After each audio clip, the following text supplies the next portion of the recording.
All right. So welcome everyone to this talk on security training. There's a great turnout, so this is just for you guys. So there will be lots of opportunity to make this more custom to you guys. So I'll try to get to the end fairly quickly so that there's time for questions. So if you have any questions about anything that I cover, please feel free to ask them at the end. I'm happy to answer them, and it'll be a part of this so that it'll help other people as well. So let's get started. This is me.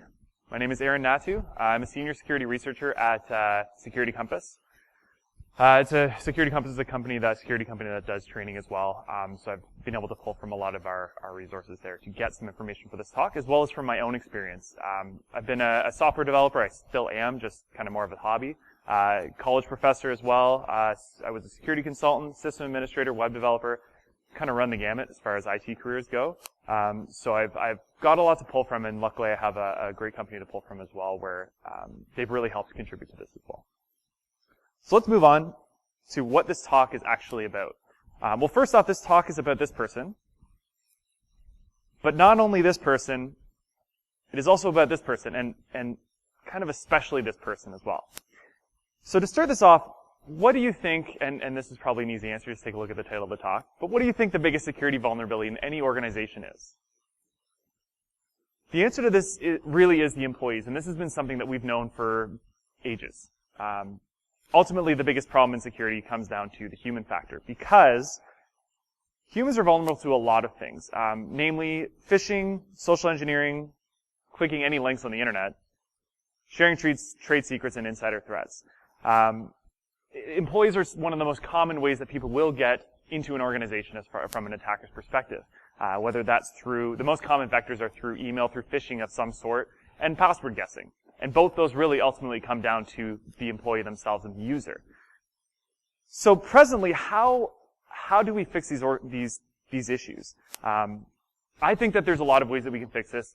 There are some ways that we address it right now, more common ways that we address it, but this talk is really about teaching you how to address this problem and fix it, because I think it is a problem that can be solved and really to make your organization a lot stronger. So how are these vulnerabilities currently addressed? Well, right now we try to do a lot when it comes to the technical side of things to make it seamless and easy for the employees to not even have to think about security. And so the technical controls include things like antivirus, imaging software, data loss prevention, IPS, firewalls, things like that, where those are more technical solutions to the problem of human security that really, like I said, make it easy for employees to not have to think about it. But the problem with this is, and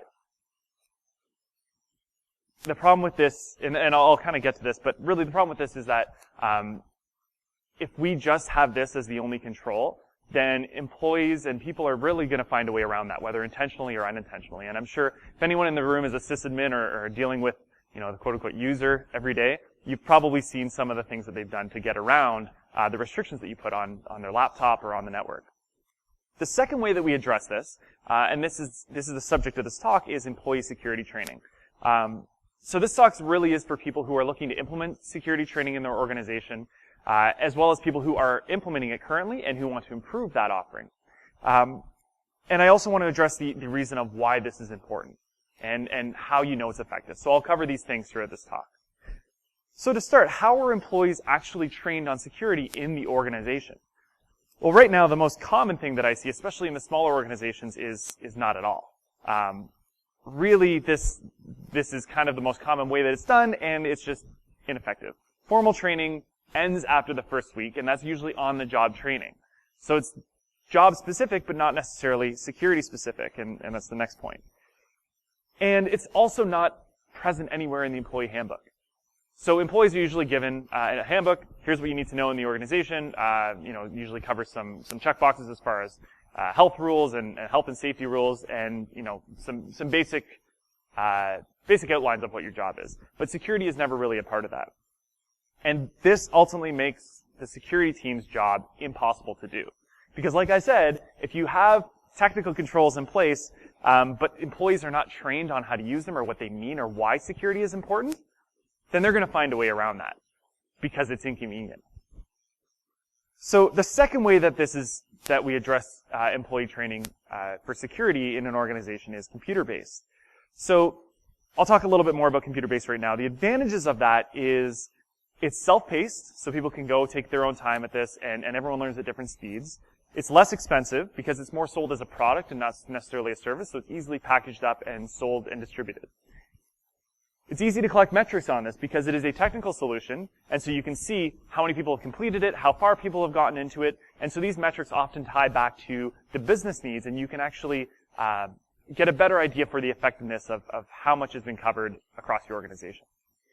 And speaking to this point as well, when you have a larger organization, it's hard to scale people. When it comes to instructor-led training, that's harder to scale, but with a computer-based training, it's something that you can just kind of plop in and then send it to as many people as you need across the organization.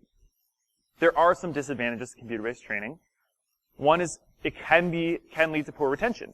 This is often an issue, not necessarily with the training, the method of being computer-based, but part of it is because it's not, you don't have that interaction. Not everyone learns from sitting behind a computer screen and reading things off. There's no sense of interaction. You don't have someone you can necessarily ask questions to. And that kind of goes to the next point is there's often no support without extra cost. So if you want some kind of customization or you want to ask questions to someone about it, usually that will cost extra. And this I will come back to later why this is important, but you can't, when you get computer-based training, because it is product-based, it's a product essentially, it doesn't really get tied into a specific organization other than maybe having your branding. It doesn't tie back to specific projects that are important to the people that are taking the training. And I'll get to why that is important later. So the third method is instructor-led training. Instructor-led training has a few advantages. One is that it's this interactive environment. So like where we are right now, there's someone at the front speaking about a subject, but in a classroom environment, you have the opportunity to, at any point, if there's any questions, if there's something that you don't quite get, you can raise your hand and you can ask, and you can get the answer immediately. Which is really, really valuable when you're trying to retain information that is new and something that you haven't necessarily learned before, which is very common when you're dealing with training on security. Because most people do not think about or even care about security. So the next point is that you have a better retention because of that. So everyone learns differently, but with instructor-led training, you have the chance to A, tie it back to relevant projects, but B, incorporate all different types of learning methods and teaching methods that makes it so that anybody can learn the subject matter. And it's also more customized, so you can tie it into specific projects. You can tie it into what what the goals of this organization are. So it makes it a lot more relevant to people. And it can be more fun. So you have the opportunity to do more with it, and so you can tweak it and change it and adapt it based on the audience that you have. Some disadvantages to instructor-led training are it's more expensive because you're paying for that customization, you're paying for the expertise and that person to come in. And it's easy to do poorly. As most of you, I'm sure, have experienced throughout your educational career, you've had a teacher that has made you really, really love a subject that you never thought you would love before, but you can also have a teacher that really makes you hate it. This is very common in maths and sciences. Because if it's not taught well, often it leads to people not really enjoying that subject, and they don't care. Like, they really could not care any less about it at the end of the day.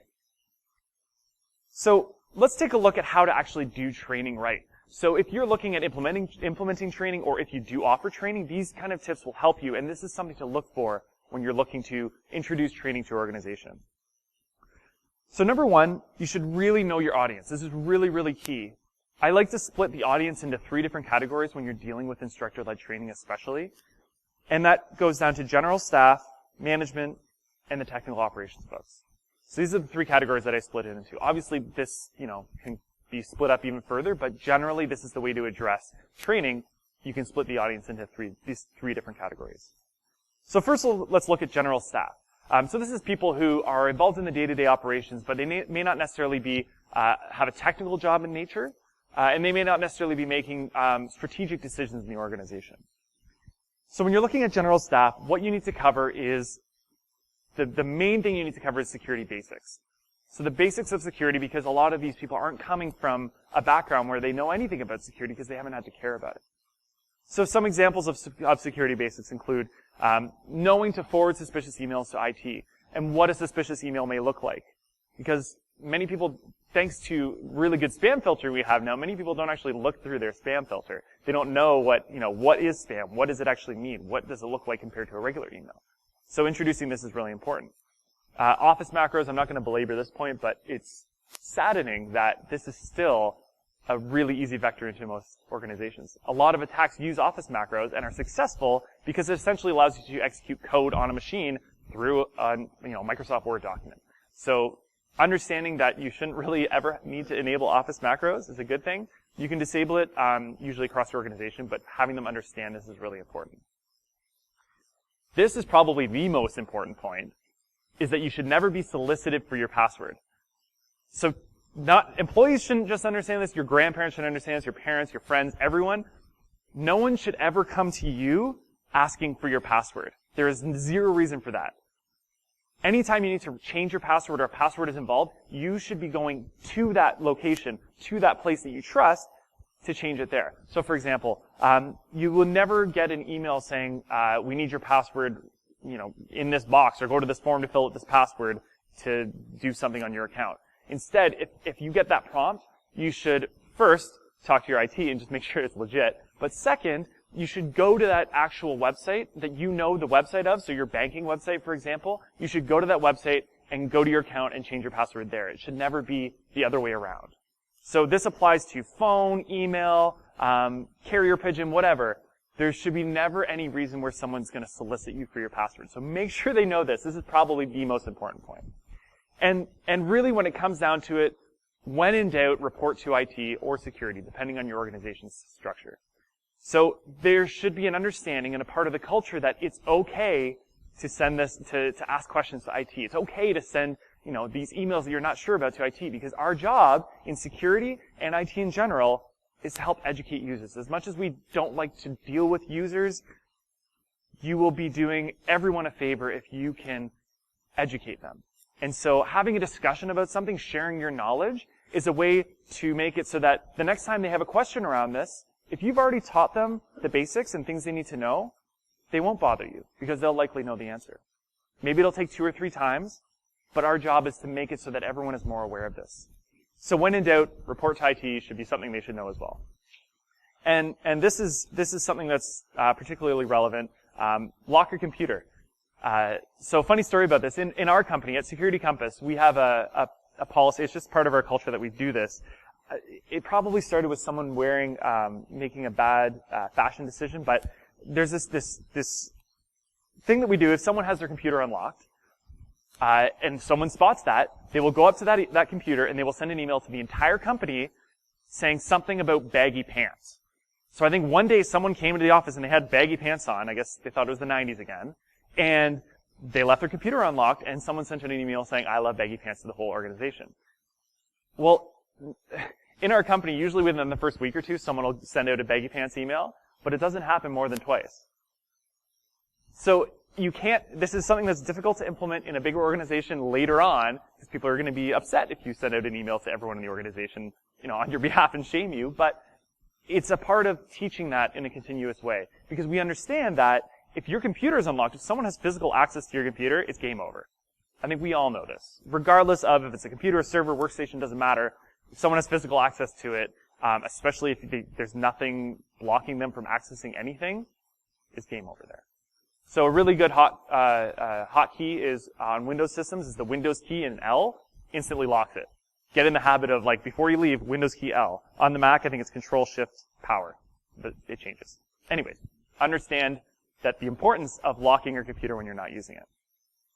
And password management, this is a whole other subject on its own, which I'm not going to dive too deep into, but you should have some policy around password management, so users aren't putting it on a sticky note on their screen, so they aren't putting it in a password notebook in their desk drawer, or even just using the same password everywhere.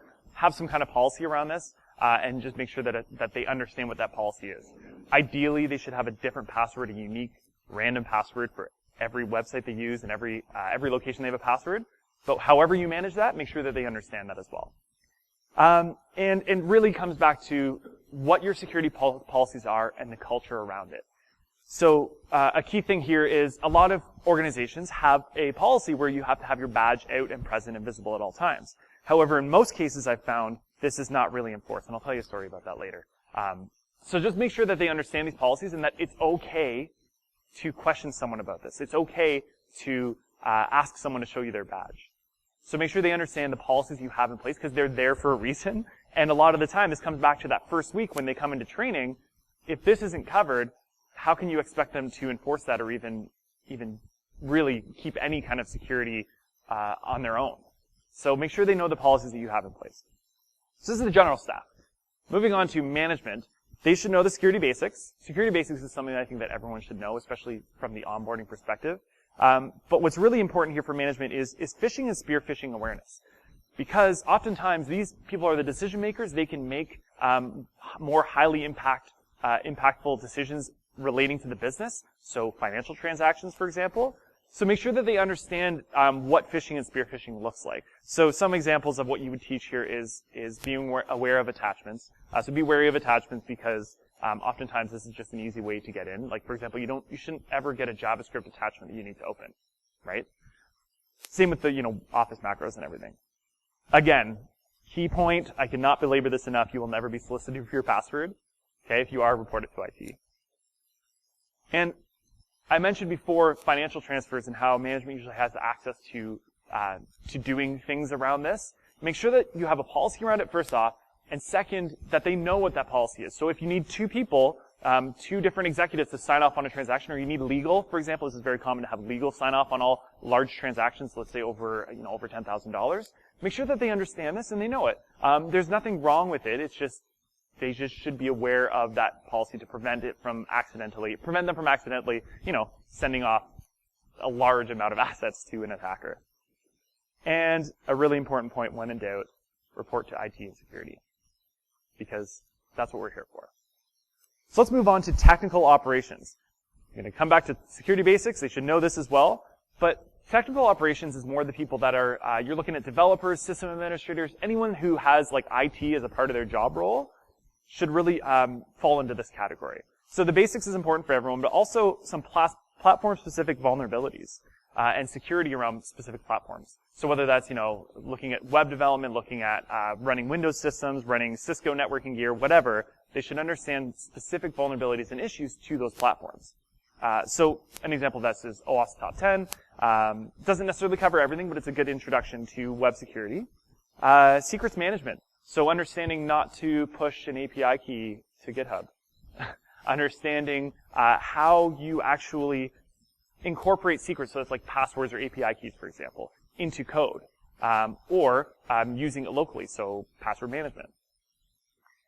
And you should have, again, all of these things, it's best to have a policy around this, so you have a formalized way and something you can point to and put in the employee handbook that people can reference. So they may not remember all of this the first time around, right? So they need to have a place to go and look at it later on. Another thing is encryption and hashing. This is really important. They should understand when to use one over the other because they're not the same thing, and you should be using them in different cases. This is especially important for developers. Also, not to ever roll your own, salting, and the concept of trust but validate. Trust but validate is something that's kind of important across all of security, but just when it applies to encryption and hashing, this is kind of the important point. So they should understand these things, and also this is not just important for developers, recommended algorithms, but also to people that are managing a network and managing system configuration. Because let's say you're running a web server, you should understand what kind of certificates you're going to accept. You should understand what algorithms you're going to use for SSL or TLS. These are things that are not just applicable to encryption and code, but also encryption and configuration. So having this knowledge around what you have in your as a policy in your organization. For example, are you going to just support TLS 2 and above, or are you going to go back and support TLS 1.0? Understand the risks of what you're doing, but maybe you need to support those older operating systems. So just having some kind of standards around this is important and being able to reference it here. And then input, validation, output, and coding is kind of like the gold standard of what developers should understand, because like every vulnerability comes from malicious input, really, when it comes down to it. So understanding that these are two methods to mitigate any vulnerabilities, really, when it comes to code. And last but not least, they should understand where to learn more, because as we all know, security is a constantly evolving field. There is always more to learn, and you're never going to understand everything. I don't think you'll ever understand everything. But they should have the resources available to them to learn more about security. So, for example, conferences like this, great place to learn new things. There's, Twitter's a really great place. A lot of people that are in, a lot of the speakers and a lot of people that are in security are on there. And this is where they talk about, some of the newest things that are coming out. That's probably where I learn about 99% of the new issues that are coming up on the scene is through Twitter. There's also, Reddit has rNetSec. HackerOne is a really good platform because it's a bug bounty platform that if you go to their Hnatiw feed, it will actually show you published bug bounty reports that, all the latest ones that are coming out. Not only that, they have, I think they recently came out with a newsletter called Zero Daily. So HackerOne Zero Daily. Really, really valuable. I just recently found this. It's a daily newsletter that has, bug bounty reports and some news from security that's a little more technical than your dark reading, for example. So having a place where developers and technical operations folks can learn more is really important because they're going to have to learn more to keep up. As we all understand, if you don't keep up with security, then you're falling behind. So the next thing I'm going to talk about is a really important point is how to make it fun. Why do we need to make security training fun? Well, besides the obvious point that research and common sense show us, but if it's fun, if someone has an interest in a subject, that increases retention, recall, task persistence, and effort. So it actually makes it easier to learn. So the more you care about a subject, the more you enjoy learning it, the more you're going to want to learn, and the faster you're going to learn, the better you're going to learn. So it's really important to do that. But not only that, and this is a really important point that I'm going to reiterate at the end, but please remember this. Your goal, your number one goal in training should not necessarily be the content. It should be sparking an interest in what you're teaching. This is true across any subject. Because if you can spark an interest in what you're teaching, if you can get someone interested even in the littlest tiniest bit in what you're teaching, then that's a seed that will grow on its own. And they will then go out outside of work on their own, and they will start to look into this. This has been my experience in security. I went to school in criminology to be a federal police officer.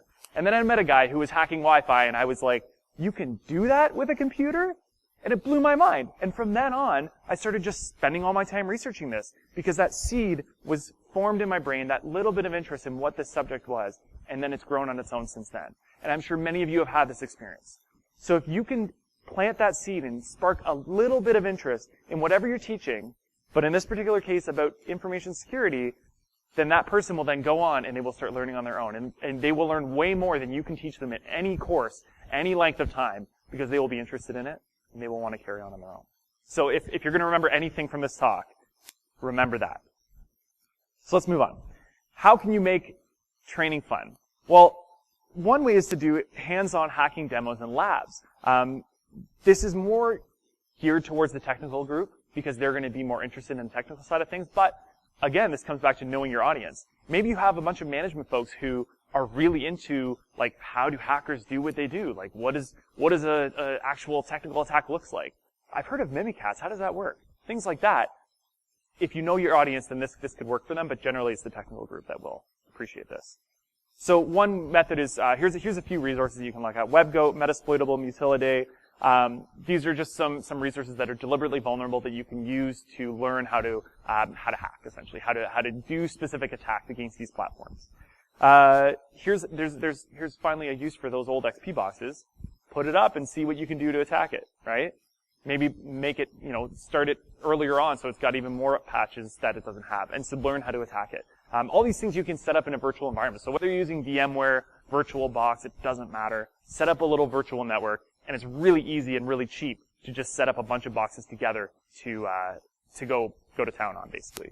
A few more resources. Hack This Site as a website you can practice. RaceTheWebUp.io. I wrote this. It's actually a way to test and show what a race condition vulnerability looks like on a web application. So it walks you through it step by step. It's pretty straightforward using a big banking application. Another one is CTF events. So I believe we did have a CTF here, but CTF stands for Capture the Flag. If you're not aware of it, it's basically a giant set of puzzles that you have to solve for flags. When you capture a flag, so when you solve that puzzle, you get a flag submitted, you get points. The team at the end of the day, or the individual with the most points, wins.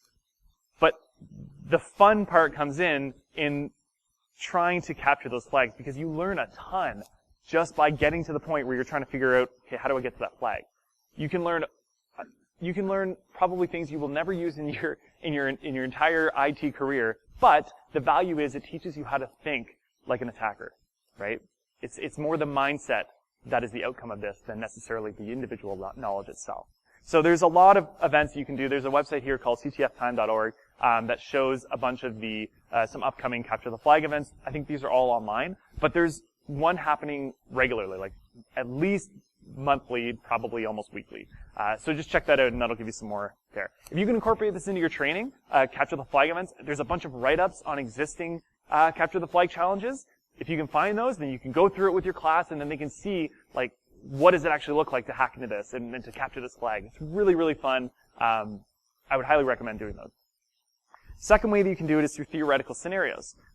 So one example is through like tabletop scenarios. So when you sit down with them and you present the scenario of here's a security issue or this happens, how do you deal with it?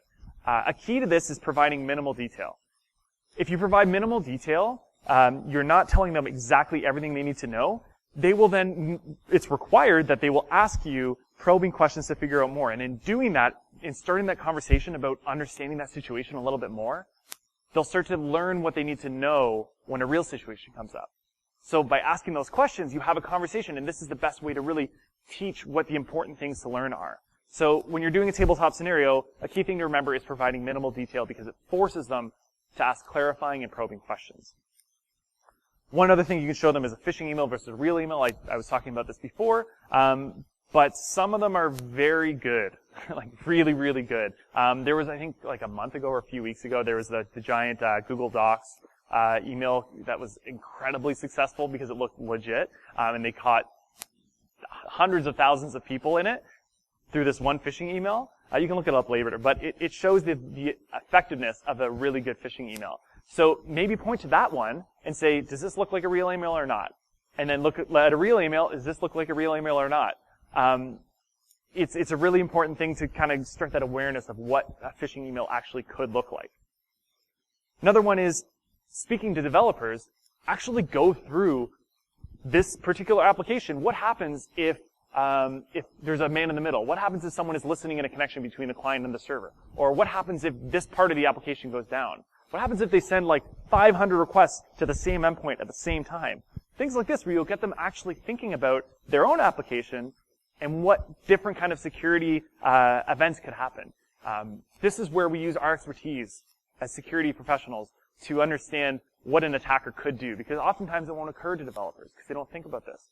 So by asking these questions, it starts to get them thinking about what an attacker would actually do.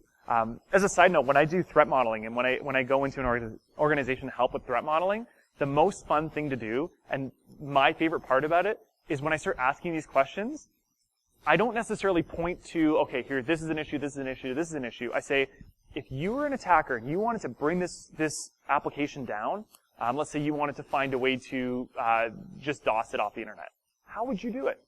And then at first they're kind of stunned, like, what? Then then you can see the gears turning and they start to think like, what would I do? Then they get to have fun being deviant, right? And have a little fun trying to break their own application. It forces them to think in that way. And when you can think like an attacker, that's when you can start to learn to think like a defender and properly defend against those attacks. So this is a really fun way to do it. Again, reference real situations where possible. It makes it more real for them and they can tie it back to existing knowledge. And it's, when you're doing this theoretical scenario, kind of what I'm talking about, it's not a full threat model.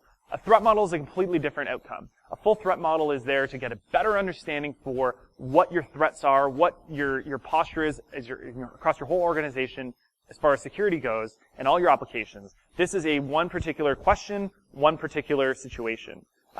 So it's more, again, the goal is about thinking about security rather than getting a full understanding of your whole organizational security. So let's go into a few other tips. One thing, and this applies to across, any content that you're teaching, is changing environments. Because no one likes to sit still in one place for hours at a time. No one does. It's not natural. No one likes doing that. So try to change up the environment. Whether you go to the server room, whether you go to, go outside or go teach in another meeting room, whatever it takes to change environments, it keeps people awake, keeps people paying attention, right? Even something as simple as moving around is way less boring than just kind of standing in one place and preaching. So keep that in mind. And I've referenced this many times already, but specifically tie the material that you're covering.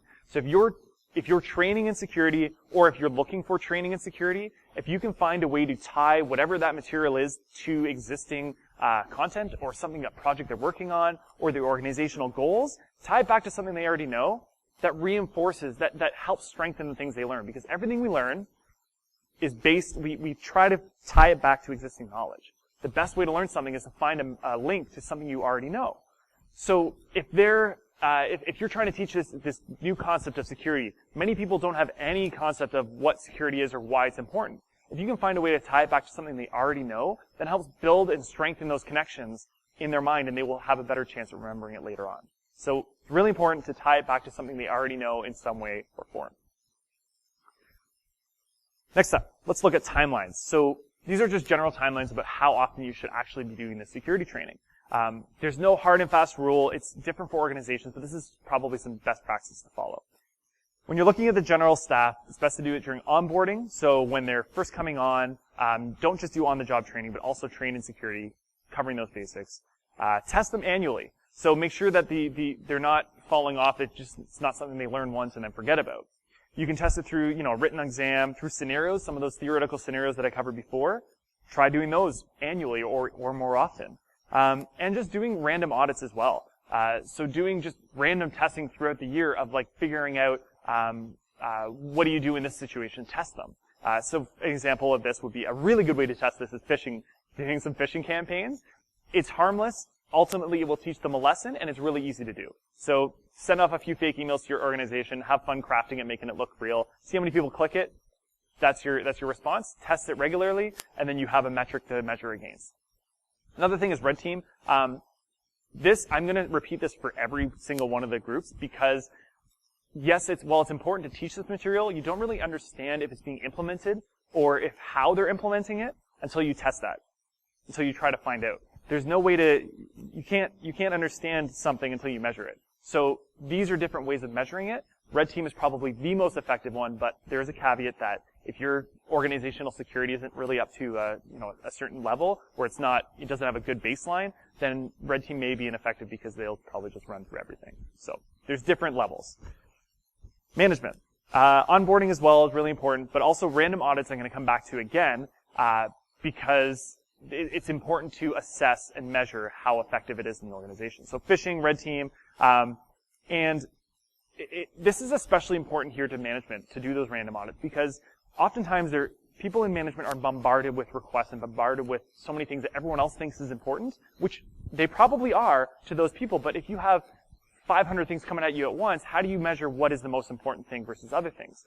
Well, doing some kind of random audit, doing an actual test of your organizational security and showing where you stand, if it's bad, then that is something quantitative that you can point to say, this is something we need to improve, and here is exactly why, this is the reason, and this shows you that we need to improve it. So when it comes to management, having something you can point to, some kind of metric or some kind of measurement, is really important when it comes to making decisions about security.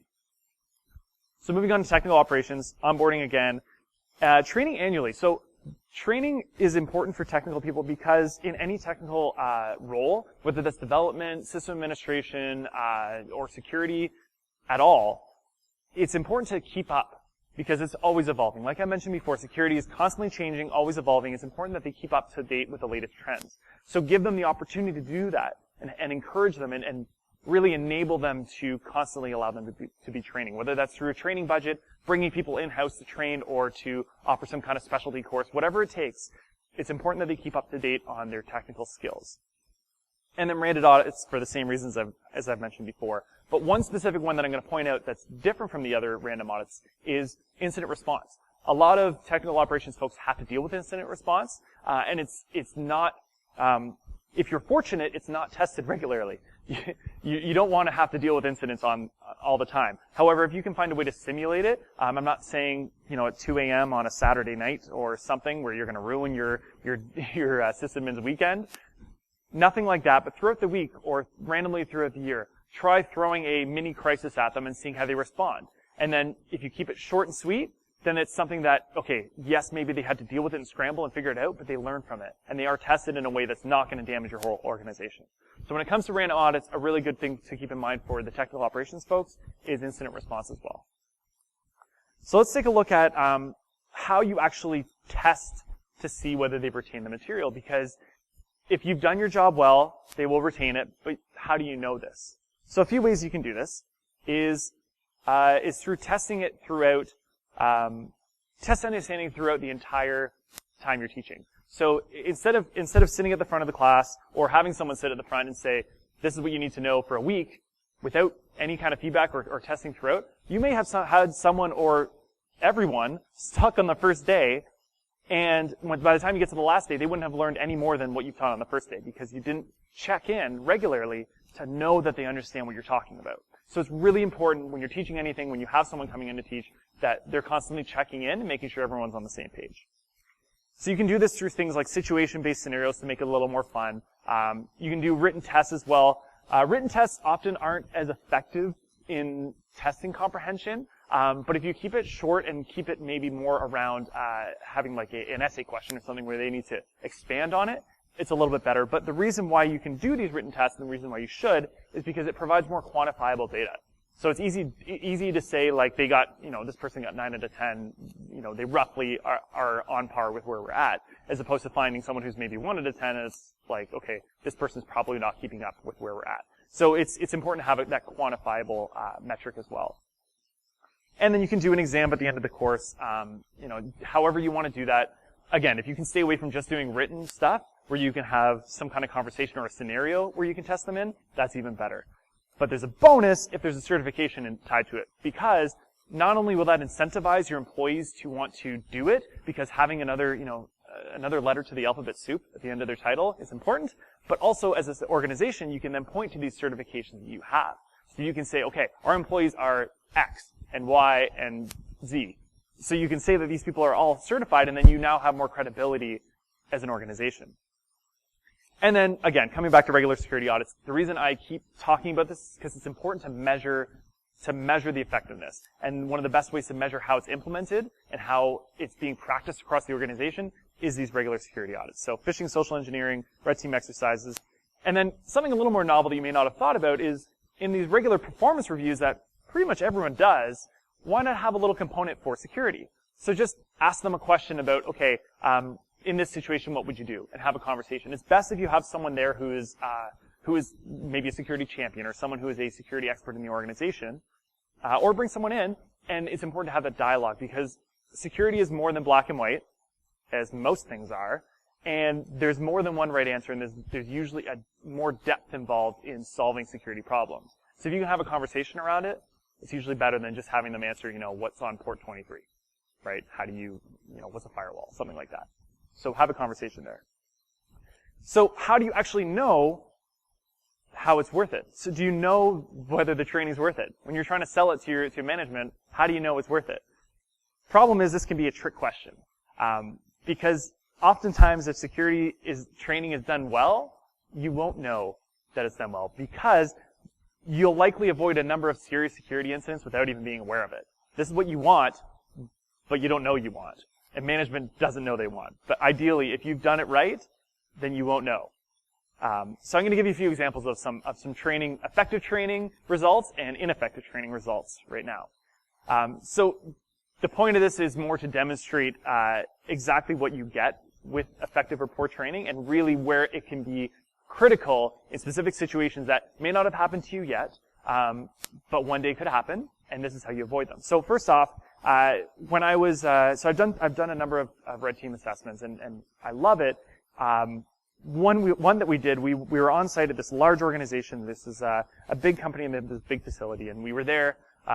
We got in, I won't go into details, but it involved balloons and the security guards and a birthday. But we got in, and we basically hung out in the cafeteria till the nighttime, and then we just, at nighttime, did our thing.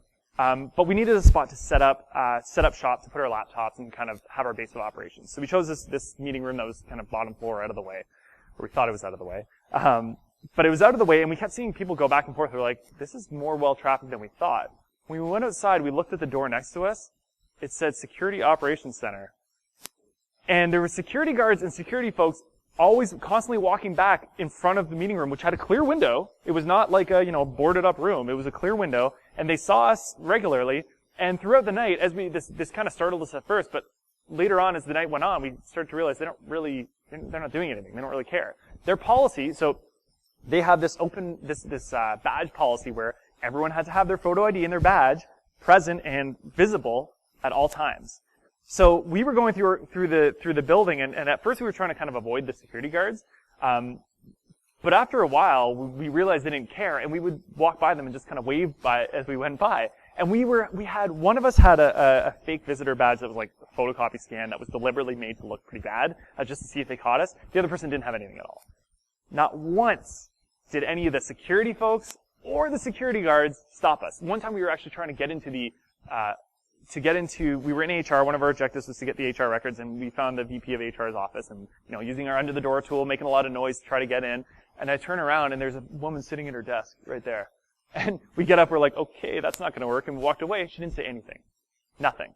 So we kind of pushed the limits there, but no one said a thing. And their policy, written out, was to have your badge visible at all times with photo ID on it.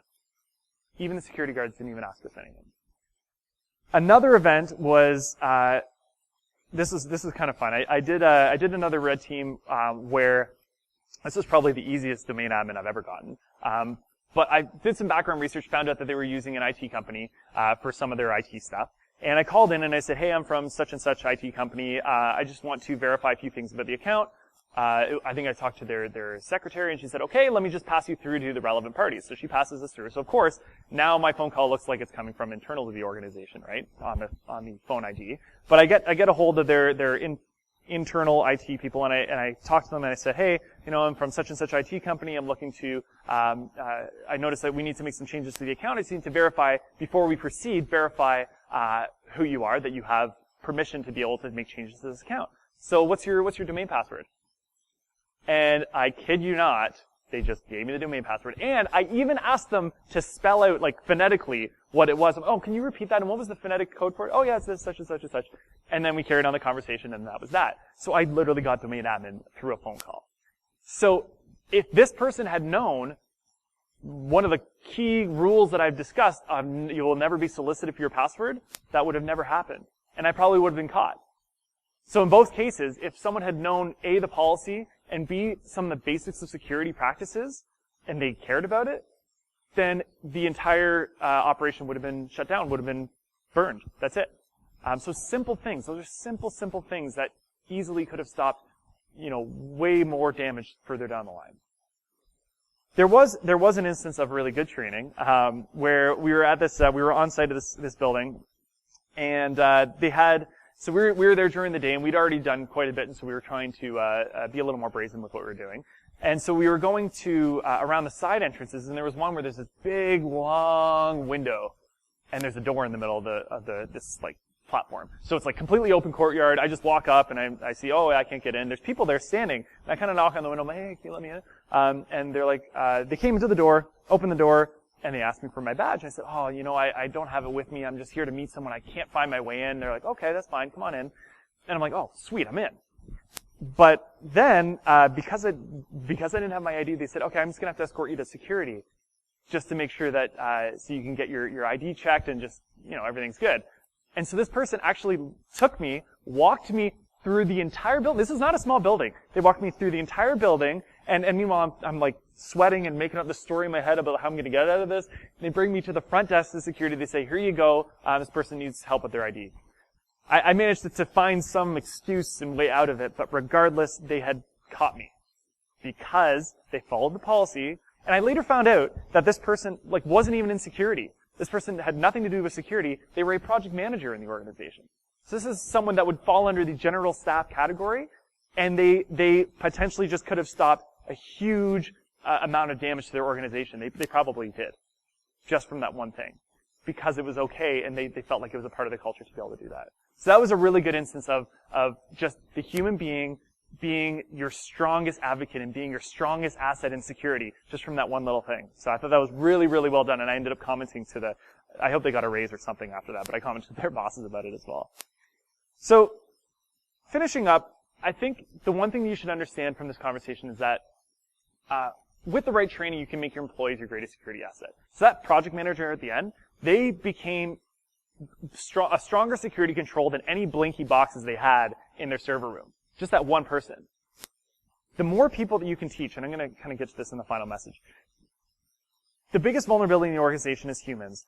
But if you're going to remember one thing about this entire presentation, remember this. The reason why it's important to teach them is because if you make them a part of your security team. So by sparking interest, and I want you to remember this, is when you're trying to teach security or when you're bringing someone in to teach security, the most important thing, the number one thing you should be trying to do is to spark an interest in security. Make them care about security. Make them want to learn on their own. If you can do that, then you have then grown your security team by 1 for every person you've done that to. And that person will then become a huge security asset. Huge. More than you can measure. And a close second is the material, which I hope that I've kind of covered some of the basics around throughout this presentation. So remember, spark that passion, spark that interest that we all have in security, and you know that it will grow on its own, and your organization, your company will be immensely effective, way more effective than you ever thought it could have been, because you brought them onto your team. So with that, I want to say thank you very much. I wanted to remind you I work for Security Compass. They've paid to bring me here, and thanks to them, I've learned a lot about this. So if you have any questions about anything, I think we have about 4 minutes here we can cover. But I want to remind before anyone leaves that these slides I will be posting online, so you can reference it later on, so you don't have to worry about taking notes or anything like that. Just follow me on Twitter, and I'll announce it on there, and it should be a lot easier. So is there any questions that I can address right now while we have the next 4 minutes? Any questions about the content we've covered, or best practices, or teaching experience, or heck, I'd even answer questions about red team stuff. Anyone? Yes. Sure. Mm-hmm.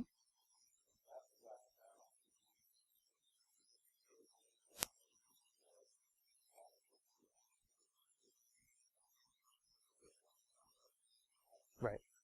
So the question was, when you're doing a phishing emails, what kind of data do you track? Do you track individuals, or do you track just data around the number of clicks?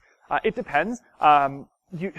When you're doing these kind of audits, you want to minimize the amount of individual blame that gets put on there. However, sometimes it's unavoidable. So it depends what your objective is. If your objective is to find how many people are going to enter a password, oftentimes you will then collect the numbers around how many people went to the site and entered data. Or you can do something, and this is usually the easiest way to do it, is just track how many people actually clicked a link to go to a malicious site. Because just clicking a link could lead you somewhere that does a drive-by download or executes a cross-site scripting attack or something. Clicking a link in itself could be lead to a bad outcome. So tracking either is good. It just depends on what the outcome is that you want. If you're earlier on in your security posture, it's probably going to be most effective to look at track the link clicking. But if you're later on, you've already maybe done it a few times, you feel like you're a little more secure, you want to find out how many people are actually entering passwords, which could be potentially a whole lot more damaging. So it depends on what your outcome is. Does that make sense? Yes. How do you red team your users? Can you be more specific what you mean?